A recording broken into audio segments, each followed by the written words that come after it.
રાધે રાધે દોસ્તો। હનુમાન ચાલીસાનો પાઠ એ હિન્દુ ધર્મમાં અત્યંત ફળદાયી અને પ્રભાવશાળી ગણવામાં આવે છે। નિયમિત રીતે હનુમાન ચાલીસાનો પાઠ કરવામાં આવે તો બજરંગબલી પ્રસન્ન થાય એવું માનવામાં આવે છે અને વ્યક્તિના જીવનમાંથી ભય, રોગ અને સંકટનો નાશ થાય છે। શનિની મહાદશા અને સાડાસાતીને દૂર કરવા માટે પણ હનુમાનજીની પૂજા કરવું લાભદાયક ગણાય છે। જોકે શાસ્ત્રોમાં હનુમાન ચાલીસાના જાપ કરવા માટે પણ કેટલાક નિયમો બનાવવામાં આવ્યા છે। જન્મ અને મૃત્યુ બંને સમયે અશુદ્ધ ગણવામાં આવે છે, આથી આ દરમિયાન મંત્ર જાપ અને સ્ત્રોત પાઠ કરવાથી બચવું જોઈએ। હનુમાન ચાલીસાના પાઠ માટે આ નિયમોનું પાલન કરવું જરૂરી ગણવામાં આવે છે। ત્યારે એ જાણવું ખૂબ જરૂરી છે કે હનુમાન ચાલીસાનો પાઠ ક્યારે કરવા જોઈએ અને ક્યારે ન કરવો જોઈએ।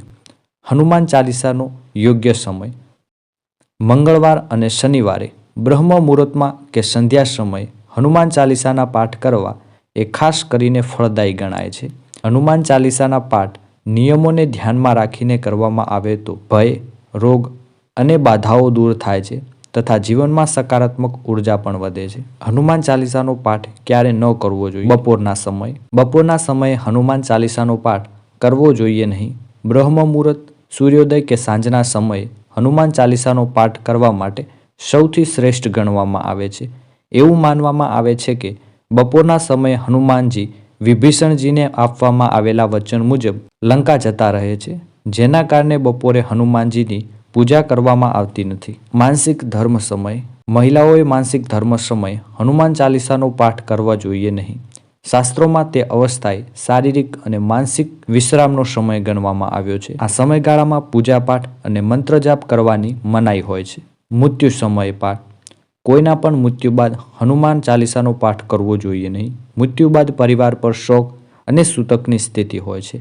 આ સમય દરમિયાન ધાર્મિક ગ્રંથો મુજબ નિયમિત પૂજાપાઠ થોડા સમય માટે બંધ કરાય છે। શોકકાળ સમાપ્ત થયા બાદ અને શુદ્ધ સંસ્કાર પછી જ પૂજા શરૂ કરવી જોઈએ। બાળકના જન્મ સમયે: એ જ રીતે જ્યારે ઘરમાં કોઈ બાળકનો જન્મ થાય ત્યારે પણ હનુમાન ચાલીસાનો પાઠ કરવો જોઈએ નહીં।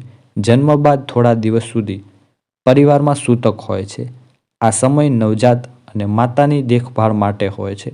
આ સમયગાળામાં પૂજાપાઠને થોડા સમય માટે બંધ કરવો જોઈએ। આ વિડીયોમાં આપેલી માહિતી, માન્યતાઓ અને જાણકારીઓ પર આધારિત અમારી આ યુટ્યુબ ચેનલ એની કોઈ પણ પુષ્ટિ કરતું નથી।